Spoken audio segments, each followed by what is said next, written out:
കാരണം ഇന്ത്യയിൽ ഇത്രയും വൈജാത്യങ്ങളുള്ള നാട്ടിൽ എങ്ങനെയാണ് BJP അധികാരത്തിൽ വരുന്നത്? ഹിന്ദുവും മുസൽമാനും വ്യത്യസ്ത മതങ്ങളും ഒരുപാട് ജാതികളും ഒരുപാട് ഉപജാതികളും അവാന്തര വിഭാഗങ്ങളുമുള്ള ഒരു രാജ്യത്ത് ഒരു വർഗീയ ഫാസിസ്റ്റ് കക്ഷി എങ്ങനെ അധികാരത്തിൽ വരും? 2014 അധികാരത്തിൽ വന്നപ്പോൾ 32% വോട്ട് മാത്രമാണ് BJPക്കും സംഘപരിവാർ ശക്തികൾ ലഭ്യമായത്.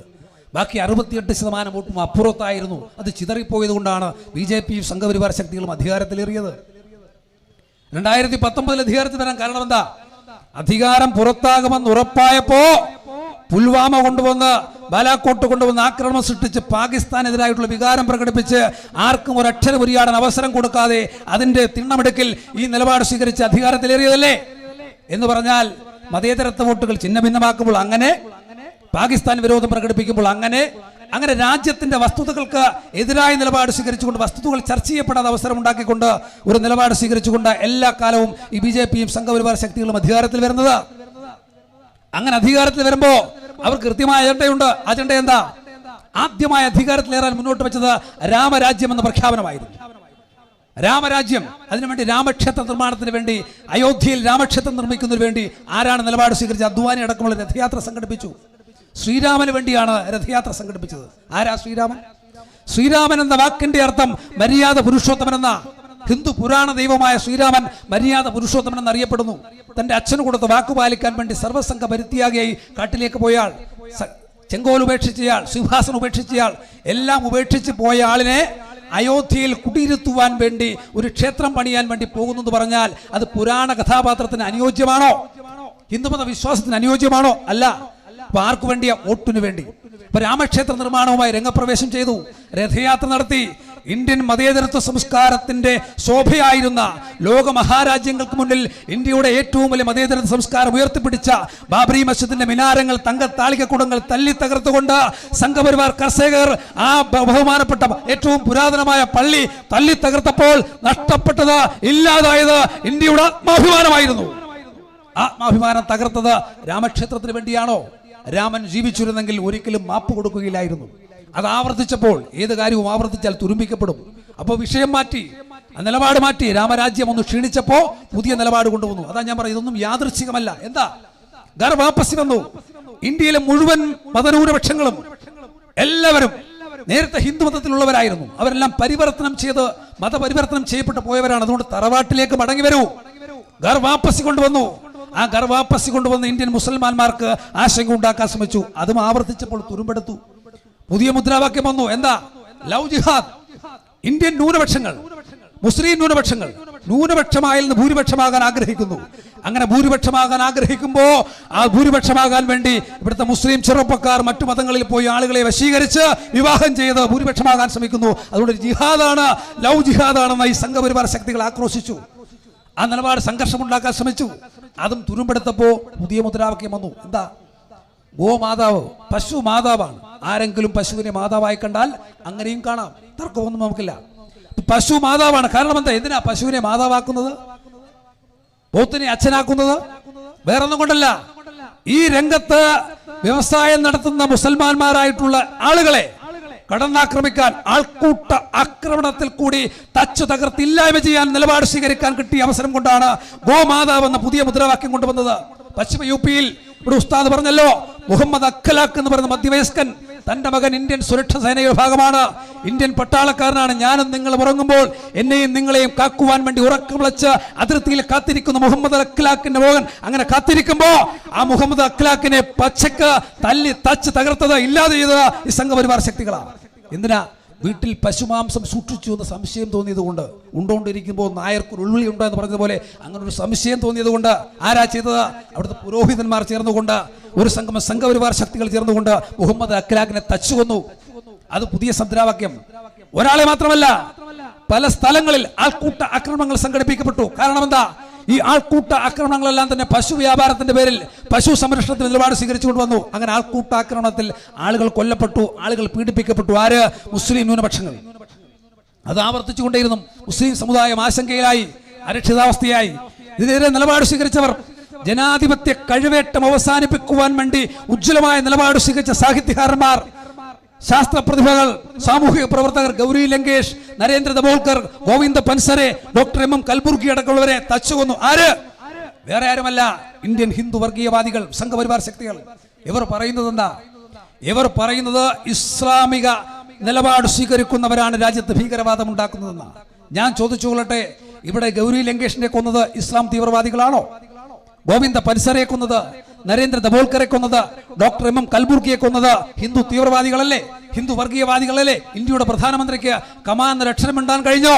ഈ നിമിഷം വരെ ആ വർഗീയവാദികളെ പിടിച്ച് കൽത്തുറങ്കിലടക്കാൻ നരേന്ദ്രമോദിക്ക് കഴിഞ്ഞോ? ഇല്ല. കാരണം എന്താ? അവരുടെ ആളുകളെ അവർ പിടിക്കില്ല. പിന്നെന്താ പറയുന്നത്? ഇസ്ലാം ഭീകരവാദിയാണ്.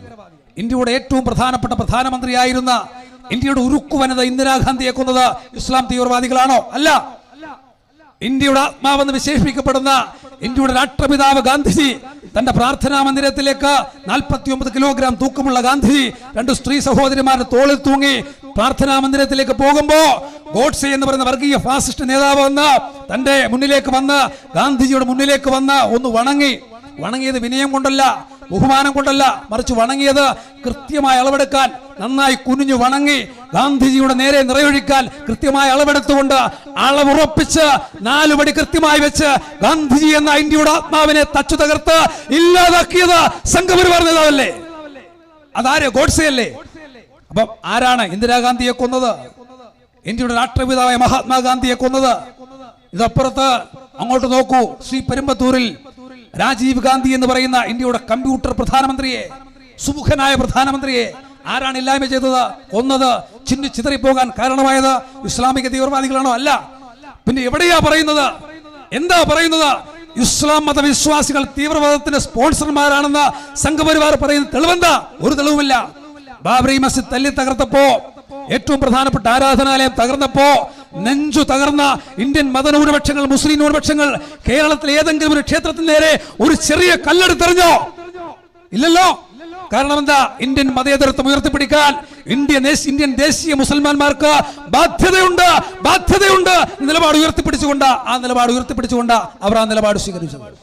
അങ്ങനെ നിലപാട് സ്വീകരിച്ചവരെ, അങ്ങനെ ശരിയായ നിലപാട് സ്വീകരിച്ചവരെ തകർക്കാൻ, അവരെ ആശങ്കയിലാക്കാൻ, അവരെ ആക്രമിക്കാൻ, അവരെ ആക്രോശിക്കാൻ, അവരെ കുറച്ചു കാണിക്കാൻ ശ്രമിച്ചാൽ ഇന്ത്യൻ മതേതരത്വ വിശ്വാസികൾക്ക് ക്ഷമിക്കാൻ മനസ്സില്ല എന്ന് സൂചിപ്പിക്കാനാണ് ഇക്കാര്യങ്ങൾ ഞാൻ സൂചിപ്പിച്ചത്. ഇവിടെ പറഞ്ഞല്ലോ, ഗോഡ്സെയാണ് ഞങ്ങളുടെ ആരാധന പുരുഷൻ, മനുസ്മൃതിയാണ് ഞങ്ങളുടെ പ്രധാന ഗ്രന്ഥം. പിതാരക്ഷതി കൗമാരെ ഭർത്തോരക്ഷതി യൗവനെ പുത്രോരക്ഷതി വാർദ്ധക്യ ന സ്ത്രീ സ്വാതന്ത്ര്യം അർഹതി എന്ന മനുസ്മൃതി പറയുന്നത്. സ്ത്രീകൾക്ക് സ്വാതന്ത്ര്യം പ്രഖ്യാപിക്കുന്നില്ല. താഴെ ജാതിയുള്ളവൻ വേദം കേട്ടാൽ ആ കേൾക്കുന്ന ചെവി ഈയം കൊണ്ട് അടയ്ക്കണം. വേദം പറഞ്ഞാൽ നാ കറുത്തു മുറിച്ച് കളയണം. വിജ്ഞാനം കേൾക്കാൻ, വിജ്ഞാനം പ്രസരിപ്പിക്കാൻ, വിജ്ഞാനം പറയാൻ അവസരമില്ല. അതാണ് മനുസ്മൃതി. ആ മനുസ്മൃതിയാണ് ഞങ്ങളുടെ താത്വിക ഗ്രന്ഥം എന്ന് പറയുന്ന സംഘപരിവാർ ശക്തികൾ. സ്വാതന്ത്ര്യ സമര കാലഘട്ടത്തിൽ ഒരു ചരിത്രത്തിന് താളിൽ പോലും ഇല്ലാതിരുന്നവർ അവരെന്താ പറഞ്ഞത്? സവർക്കർ എന്താ? വീര സവർക്കർ എന്നാ പറയുന്നത്. ആർക്കാ വീരൻ? മാപ്പെഴുതി കൊടുത്ത ഷൂ നക്കിയ സവർക്കറെ എങ്ങനെയാ വീര സവർക്കർ എന്ന് വിളിക്കുന്നത്? അദ്ദേഹം പറഞ്ഞു, അകത്ത് കിടക്കുന്ന എന്നേക്കാൾ പ്രയോജനകരമായി ബ്രിട്ടീഷുകാർക്കുള്ളത് പുറത്ത് കിടക്കുന്ന ഞാനാണ്, അതുകൊണ്ട് എന്നെ പുറത്തു വിടൂ. ഞാൻ പുറത്തു വിട്ടാൽ ബ്രിട്ടീഷുകാർ പട്ടാളത്തെ ഞാൻ സഹായിക്കാൻ നിലപാട് സ്വീകരിച്ചയാളാണ് സവർക്കർ. ആ നിലപാട് സ്വീകരിച്ചുകൊണ്ട് പുറത്തു വന്നയാളാ സവർക്കർ. അദ്ദേഹം മാത്രമല്ല, വേറെയും ആളുണ്ട്. വാജ്പേയിയെ കൺപൂർ വെച്ച് പിടിച്ചപ്പോ അദ്ദേഹവും പറഞ്ഞു, ഒരു മാപ്പെഴുതി കൊടുത്തു, എന്നെ പുറത്തിറക്കൂ. ആ മാപ്പെഴുതി കൊടുത്താൽ പുറത്തിറക്കും. മാപ്പെഴുതി കൊടുത്ത് പുറത്തിറങ്ങി എന്ന് മാത്രമല്ല, തന്നോടൊപ്പം സമരം ചെയ്ത 300ഓളം സ്വാതന്ത്ര്യ സമര സേനാനികളെ ആ നിലപാട് സ്വീകരിക്കാൻ, അവർക്കെതിരായി വഴികൊടുക്കുവാൻ പോലും വാജ്പേയി തയ്യാറായി എന്നുള്ളത് സംഘപരിവാറിന്റെ ചരിത്രമാണ്. അങ്ങനെ സംഘപരിവാറിന് ഒരുപാട് ചരിത്രമുണ്ട്.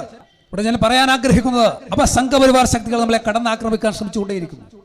ആ കടന്നാക്രമിക്കാൻ ശ്രമിക്കുന്ന സംഘപരിവാർ ശക്തികൾക്ക് മുന്നിൽ മുട്ടുമടക്കാൻ നമ്മൾ മനസ്സു കാണിക്കരുത്.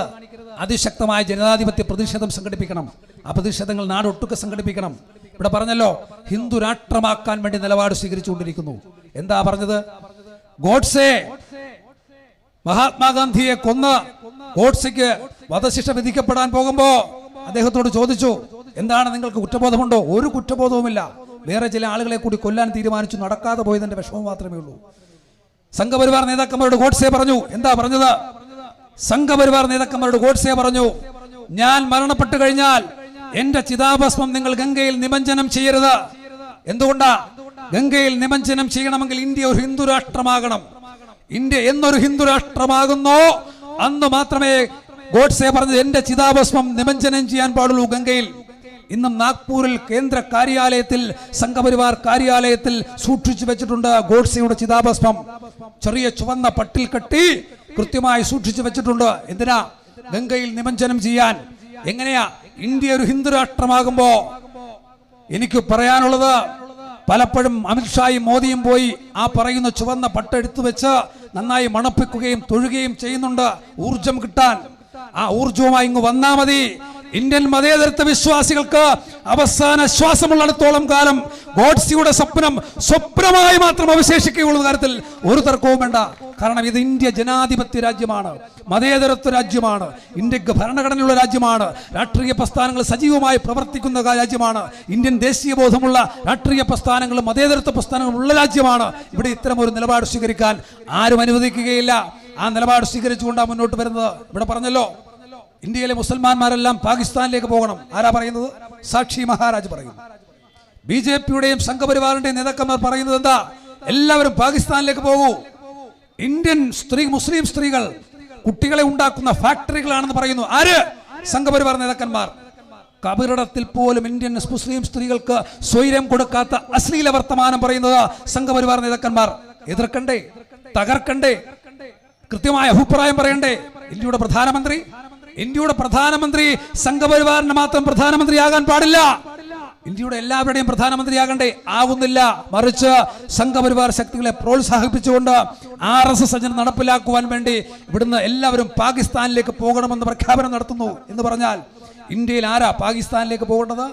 ബഹുമാന്യ ശ്രീ K. മുരളീധരൻ പറഞ്ഞതുപോലെ ആകെ 1.5 കോടി സംഘപരിവാർ ശക്തികളുള്ളെങ്കിൽ 132 കോടി വരുന്ന ഈ രാജ്യത്ത് ഈ 1.5 കോടി വരുന്ന ആളുകൾ ഏതെങ്കിലും ഉഗാണ്ടയിലേക്കോ എങ്ങോട്ടോ പോയിക്കൊള്ളൂ, ഞങ്ങൾ ഇവിടെ ജീവിച്ചു കൊള്ളട്ടെ സമാധാനമായി എന്ന് ശ്രീമാൻ K. മുരളീധരൻ പറഞ്ഞ വാക്കുകൾ ഞാൻ കടമെടുക്കുകയാണ്.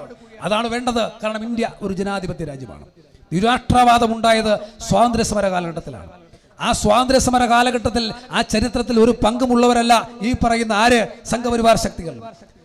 സ്വാതന്ത്ര്യ സമരം നടക്കുമ്പോ, ആ സമരം നടന്നു പോകുമ്പോ അതിന്റെ വേലിക്കരികിൽ പാത്തു നിന്ന് നോക്കി ഒരു പൊളവൻ കടിച്ചു മരിച്ച ചരിത്രം പോലും പറയാനില്ലാത്ത സംഘപരിവാർ എന്ത് ചരിത്രമാണ് ഈ രാജ്യത്തിന്റെ സ്വാതന്ത്ര്യ സമരത്തിൽ നിങ്ങൾക്ക് പറയാനുള്ളത്? ഒന്നും പറയാനില്ല. അതുകൊണ്ട് അവരെന്ത് പറയുന്നു? ആക്ഷേപം പറഞ്ഞുകൊണ്ടേയിരിക്കുന്നു, ആക്രോശം പറഞ്ഞുകൊണ്ടേയിരിക്കുന്നു. നിരാഷ്ട്രവാദം ഉണ്ടാക്കുമ്പോ, പാകിസ്ഥാൻ ഉണ്ടാക്കുമ്പോൾ, മുഹമ്മദ് അൽ ജിന്നെ പോലുള്ള അധികാരമോഹമുള്ളവർ അപ്പുറത്തേക്ക് പോകുമ്പോൾ നെഹ്റുവും ഗാന്ധിജിയും വേദനിച്ചിരുന്നു. സ്വാതന്ത്ര്യം കിട്ടുമ്പോൾ ഗാന്ധിജി ആ സ്വാതന്ത്ര്യത്തിന്റെ ആഘോഷങ്ങളിലായിരുന്നില്ല, കൽക്കട്ടയിൽ നവഖലിയിലായിരുന്നു. എന്തിനു വേണ്ടി? ഈ രാജ്യത്ത് മുസൽമാനും ഹിന്ദുവും തമ്മിലടിച്ച് മരിക്കാതിരിക്കാൻ അവർക്കിടയിലേക്ക് പാഞ്ഞു പോവുകയായിരുന്നു. അതുകൊണ്ടാണ് ഗാന്ധിജി കൊല്ലപ്പെട്ടത്. പാകിസ്ഥാനെ പോലെ ഒരു ഹിന്ദുസ്ഥാൻ ഉണ്ടാക്കാൻ തടസ്സം ഗാന്ധിജിയാണെന്ന് മനസ്സിലാക്കിയപ്പോഴാണ് ഗാന്ധിജിയെ കൊല്ലുന്നത്. ഈ രാജ്യത്ത് മതേതരത്വ വിശ്വാസികളെ കൊല്ലുന്നത്, സാഹിത്യകാരന്മാരെ കൊല്ലുന്നത് ആരാണോ തടസ്സം അവരെ ഇല്ലാതാക്കുന്നു, ജനാധിപത്യത്തെ കഴിവേറ്റുന്നു, ആ നിലപാട് സ്വീകരിക്കുന്നു. വീണ്ടും ദുരാഷ്ട്രവാദം പോലെ വന്നുകൊണ്ട് ബാക്കിയുള്ളവർ അപ്പുറത്തേക്ക് പോകട്ടെ, ഇത് ഹിന്ദുസ്ഥാനാക്കി, ഹിന്ദു രാജ്യമാക്കി മാറ്റാൻ നിലപാട് സ്വീകരിക്കുന്നു. എന്ന് പറഞ്ഞാൽ ഇവിടെ ഹിന്ദുക്കൾ മാത്രം ജീവിച്ചാൽ മതി എന്ന നിലപാട് സ്വീകരിക്കുന്നു. ആ നിലപാട് ഒരിക്കലും നടക്കില്ല. ഇവിടെ വന്ന് ആരും പൗരത്വം പറഞ്ഞ് അപ്പുറത്തേക്ക് പോകാൻ കഴിയില്ല, പൗരത്വത്തിന്റെ പേര് ഒരാളെ പോലും അപ്പുറത്തേക്ക് ഇറക്കാൻ കഴിയില്ല എന്ന് ഇവർക്കും അറിയാം. അവർക്ക് നല്ല ബോധ്യവുമുണ്ട്. കാരണം എന്താ? അവർക്ക് ഇതൊക്കെ അറിയാം. അവർ ആഗ്രഹിക്കുന്നത് സംഘർഷമാണ്, അവർ ആഗ്രഹിക്കുന്ന അരക്ഷിതാവസ്ഥയാണ്. അരക്ഷിതാവസ്ഥയുണ്ടാക്കി, സംഘർഷമുണ്ടാക്കി, ജനാധിപത്യ ഭൂരിപക്ഷമുണ്ടാക്കി എല്ലാ കാലവും അധികാരത്തിന്റെ താക്കോൽ കൂട്ടം ഇങ്ങനെ കൈവെള്ളയിൽ വെച്ച് അമ്മാനമാടി വിജയിച്ച് കളയാമെന്ന് കരുതിയാൽ ഒരു കാരണവശാലും ജനാധിപത്യപരമായി നേരിടാനുള്ള ചോദന നമുക്കുണ്ടാകേണ്ടതുണ്ട് എന്ന പക്ഷമാണ് ഞാൻ നിങ്ങൾക്ക് മുന്നോട്ട് വെക്കുന്നത്. ആ പക്ഷം ഉയർപ്പിക്കേണ്ടതുണ്ട്. ഫാസിസം അതിൻ്റെ എല്ലാ വഴിയിൽ കൂടി കടന്നു വരികയാണ്. ഫാസിസം വരുമ്പോൾ സ്വാഭാവികമായും ബുദ്ധിയുള്ള കള്ളനെ പോലെയാണ് ഫാസിസം. ഒച്ചയുണ്ടാക്കാതെ, ബഹളമുണ്ടാക്കാതെ കടന്നു വന്ന് വരുന്നു എന്ന് തോന്നലുണ്ടാക്കാതെ നമ്മെ കെട്ടിപ്പിടിച്ച് അവസാനം ധിരാഷ്ട്രാലിംഗനമായി കശേരുക്കൾ ഞുറുങ്ങി ഇല്ലാതാകുമ്പോഴാണ് നമുക്ക് ബോധ്യപ്പെടുന്നത്. അവിടെയാണ് ഫാസിസത്തിന്റെ വരവ്, ഫാസിസത്തിന്റെ വിളിച്ചെറിയക്കൽ. അത് മനസ്സിലാക്കി നിലപാട് സ്വീകരിക്കാൻ കഴിയേണ്ടതുണ്ട്. ഫാസിസ്റ്റ് ശക്തികളുടെ എല്ലാം അവസാനം, നമുക്കെല്ലാം ഹിറ്റ്ലറുടെ അവസാനം ആത്മഹത്യയായിരുന്നു. എല്ലാ ഫാസിസ്റ്റുകളും അവസാനം തൂങ്ങിയാടുന്നത് നമ്മൾ കണ്ടിട്ടുണ്ട്. പ്രിയപ്പെട്ട നരേന്ദ്രമോദി, നിങ്ങൾ തൂങ്ങിയാടണമെന്ന് ആഗ്രഹിക്കുന്ന ഒരു മതത്തിന്റെ വക്താക്കളല്ല നമ്മൾ, ഒരു മതേതരത്വ വക്താക്കളല്ല നമ്മൾ ആഗ്രഹിക്കുന്നത് നിങ്ങൾ തിരുത്തണം. തിരുത്തിയില്ലെങ്കിൽ തിരുത്താൻ ആവശ്യമായ ജനാധിപത്യ ശേഷി ഈ രാജ്യത്ത് ഇനിയും അവശേഷിച്ചിട്ടുണ്ട് എന്ന് ഉറക്കെ പ്രഖ്യാപിക്കാൻ ഞങ്ങൾ ആഗ്രഹിക്കുകയാണ്. ഞാൻ ദീർഘമായി സംസാരിച്ചു പോകുന്നില്ല. ഒരു കാര്യം കൂടി സൂചിപ്പിച്ച് ഞാൻ അവസാനിപ്പിക്കുന്നു. അത് വേറൊന്നുമല്ല, അമിത്ഷാ വളരെ വിശാലമായി സംസാരിച്ച് ഇന്ത്യൻ മുസൽമാന്മാരെ പേടിപ്പിക്കാൻ ശ്രമിക്കുകയാണ്. ഇന്ത്യൻ മുസൽമാന്മാർക്ക് അമിത്ഷായെ പേടിയാണെന്നാണ് അദ്ദേഹത്തിന്റെ ധാരണ. തെറ്റായ ധാരണയാണ്. കപിൽ സിബൽ എന്ന അഭിഭാഷക സെഷൻ രാജ്യസഭയിൽ പറഞ്ഞു, മിസ്റ്റർ അമിത്ഷാ, ഇന്ത്യയിലെ ഒരു മുസ്ലിം ന്യൂനപക്ഷത്തിനും നിങ്ങളെ ഭയമില്ല, അങ്ങനെ ഭയക്കുന്ന ഒരു പാരമ്പര്യമല്ല അവർക്കുള്ളത്. വാര്യംകുന്നത്ത് കുഞ്ഞഹമ്മദ് ഹാജിയുടെ രക്തം സിരകളിൽ ഓടുന്ന ഇന്ത്യൻ മുസൽമാന്മാർക്ക് അമിത്ഷായല്ല, അമിത്ഷായുടെ അച്ഛൻ മുത്തുപ്പട്ടർ വന്നാലും വിഷമിക്കില്ല, ഭയക്കില്ല എന്ന് കപിൽ സിബൽ പ്രഖ്യാപിച്ചു. ആ പ്രഖ്യാപനം ഏറ്റെടുത്തുകൊണ്ട് പറയാൻ ഞാൻ ആഗ്രഹിക്കുകയാണ്. അദ്ദേഹം ആരാണെന്ന് നമുക്കറിയാം. സുഹാബുദ്ദീൻ ഷെയ്ഖ് എന്ന് പറയുന്ന ഒരു ആളെ, ഒരു മുസൽമാനെ ലഷ്കർ തോയ്ബയുടെ ആളാണെന്ന് പറഞ്ഞ് 21 പോലീസ് ഉദ്യോഗസ്ഥന്മാർ വളഞ്ഞു നിന്ന് ആക്രമിച്ച് 2005 ഗുജറാത്തിൽ കൊന്നു. അന്ന് വൈകിട്ട് തന്നെ അദ്ദേഹത്തിന്റെ ഭാര്യയും മരിച്ചു. കൃത്യം 1 വർഷം കഴിയുമ്പോൾ അതിന് സാക്ഷിയായ ആളും മരിച്ചു. സ്വാഭാവികമായും കുറ്റമുണ്ടായി, കുറ്റപത്രമുണ്ടായി, അമിത്ഷാ പ്രതിയായി. അമിത്ഷായെ 3 മാസത്തേക്ക് റിമാൻഡ് ചെയ്തു. പ്രത്യേക CBI കോടതി വിചാരണ ചെയ്തു. ആ CBI കോടതി കൃത്യമായി അമിത്ഷായെ പുറത്തുവിട്ടു. സുപ്രീം കോടതിയിൽ അപ്പീൽ പോയി ജസ്റ്റിസ് ലോധ എന്ന് പറയുന്ന ബഹുമാനപ്പെട്ട ജഡ്ജ് അദ്ദേഹം പറഞ്ഞു, എന്നെ ഒരു ഹൈക്കോടതി ജഡ്ജ് അടക്കം എന്നെ സ്വാധീനിക്കാൻ ശ്രമിക്കുന്നു, അമിത്ഷായെ വെറുതെ വിടാൻ വേണ്ടി, അമിത്ഷായെ വെറുതെ വിടാൻ എന്നെ സ്വാധീനിക്കാൻ ശ്രമിക്കുന്നു. അങ്ങനെ പറഞ്ഞ് ജസ്റ്റിസ് ലോധ ദുരൂഹ സാഹചര്യത്തിൽ മരണപ്പെട്ടു. അദ്ദേഹത്തിന്റെ മകൻ പരാതി കൊടുത്തു, ഒന്നും എത്തിയില്ല എന്ന് പറഞ്ഞാൽ അമിത്ഷാ കുറ്റവിമുക്തനാക്കപ്പെടാൻ പോകുന്നു. ജസ്റ്റിസ് പി സദാശിവം പിന്നീട് ജഡ്ജിയായി വരുന്നു. ആ സദാശിവം അമിത്ഷായെ കുറ്റവിമുക്തനാക്കുന്നു. ജസ്റ്റിസ് പി സദാശിവം പിന്നീട് കേരളത്തിൽ റിട്ടയർ ചെയ്തപ്പോൾ കേരളത്തിന്റെ ഗവർണറായി വരുന്നു. എന്ന് പറഞ്ഞാൽ നിങ്ങൾ പാഴൂർ പടിക്കൽ പോയി കബഡി നിരത്തി പ്രശ്നം വെച്ച് നോക്കേണ്ട കാര്യമൊന്നുമില്ല. എങ്ങനെയാണ് അമിത്ഷാ രക്ഷപ്പെട്ടതെന്ന് മനസ്സിലാക്കാൻ വേറെ എങ്ങും പോകേണ്ടതില്ല. ഇങ്ങനെ രക്ഷപ്പെട്ട് ആളുകളെ സ്വാധീനിച്ച് ഇന്ത്യൻ ജനാധിപത്യത്തിന്റെ അമരത്ത് കയറിയിരുന്ന് നമ്മളെ കൊഞ്ഞണം കുത്തി കാണിക്കാൻ ശ്രമിച്ചാൽ അതിശക്തമായ തിരിച്ചടി ഇന്ത്യൻ രാജ്യത്തുണ്ടാകുമെന്ന് നിങ്ങൾ തിരിച്ചറിയുക എന്ന് മാത്രമാണ് എനിക്ക് സൂചിപ്പിക്കാനുള്ളത്. ഈ രാജ്യത്ത് നേരത്തെ ഉസ്താദ് പറഞ്ഞതുപോലെ ഒരുപാട് ദേശസ്നേഹികളുടെ, ആബിദ് ഹസൻ സഫറാനിയുടെ, ഹസ്രത് മൊഹാനിയുടെ, അതുപോലെയുള്ള മുഹമ്മദ് ഇക്ബാലിന്റെ അടക്കമുള്ള ഒരുപാട്, യൂസഫ് മെഹർ അലിയുടെ അടക്കമുള്ള ഒരുപാട് രക്തസാക്ഷിത്വങ്ങളുടെ, മഹത് വ്യക്തിത്വങ്ങളുടെ ചേതനയും ചോദനയും വീണ്ടെടുത്ത ഒരു രാജ്യമാണ് നമ്മുടേതെന്ന് വിസ്മരിക്കാതെ, ഇന്ത്യൻ മുസൽമാന്മാരുടെ പേര് കേട്ടാൽ ഇന്ത്യൻ സ്വാതന്ത്ര്യ സമരത്തിലെ തീക്കനലായിരുന്നു ബോധ്യപ്പെട്ടുകൊണ്ട് ഇന്ത്യ ഗേറ്റിൽ എഴുതപ്പെട്ട 95,300 രക്തസാക്ഷികളിൽ 65,000-ലധികം പേരും ഇന്ത്യൻ മുസൽമാന്മാരുടെ പേരായിരുന്നു തിരിച്ചറിയപ്പെടുമ്പോൾ ഇന്ത്യൻ ദേശീയ മുസ്ലിങ്ങൾ ഇന്ത്യൻ സ്വാതന്ത്ര്യ സമരത്തിൽ വഹിച്ച പങ്കിനെ ആർക്കും വിസ്മരിക്കാൻ കഴിയില്ല. നിസ്തുലമായ പങ്കായിരുന്നു. ആ പങ്കറിയണമെങ്കിൽ നിങ്ങൾ ചവിട്ടി നിൽക്കുന്ന മണ്ണെടുത്ത് നന്നായി മണപ്പിച്ച് നോക്കിയാൽ ഇന്ത്യൻ മുസൽമാന്റെ രക്തസാക്ഷിത്വത്തിന്റെ മണമുണ്ടാകും. ആ മണമറിയണമെങ്കിൽ മൂക്ക് തുറന്നില്ലെങ്കിൽ നന്നായി മൂക്ക് തുളച്ചു നോക്കൂ. അമിത്ഷാ, നിങ്ങൾക്ക് ആ മണമുണ്ടായില്ലെങ്കിൽ കൃത്യമായി നിങ്ങളുടെ മൂക്ക് തുളച്ച് മണമുണ്ടാക്കാൻ ആവശ്യമായ നാസാരന്ധ്രത്തേക്ക് ഈ ഗന്ധം ഇടിച്ചു കെട്ടാൻ ആവശ്യമായ ആജ്ഞാശക്തിയും സംഘശേഷിയും ഇന്ത്യൻ മതേതരത്വ വിശ്വാസികൾക്കുണ്ട് എന്ന് മാത്രം പ്രഖ്യാപിച്ചുകൊണ്ട് ഇവിടെ തടിച്ചുകൂടിയ മുഴുവൻ മതേതരത്വ വിശ്വാസികളെയും RSPക്ക് വേണ്ടി അഭിവാദ്യം ചെയ്തുകൊണ്ട് എൻ്റെ വാക്കുകൾ അവസാനിപ്പിക്കുന്നു. നിങ്ങൾക്ക് അഭിവാദനങ്ങൾ.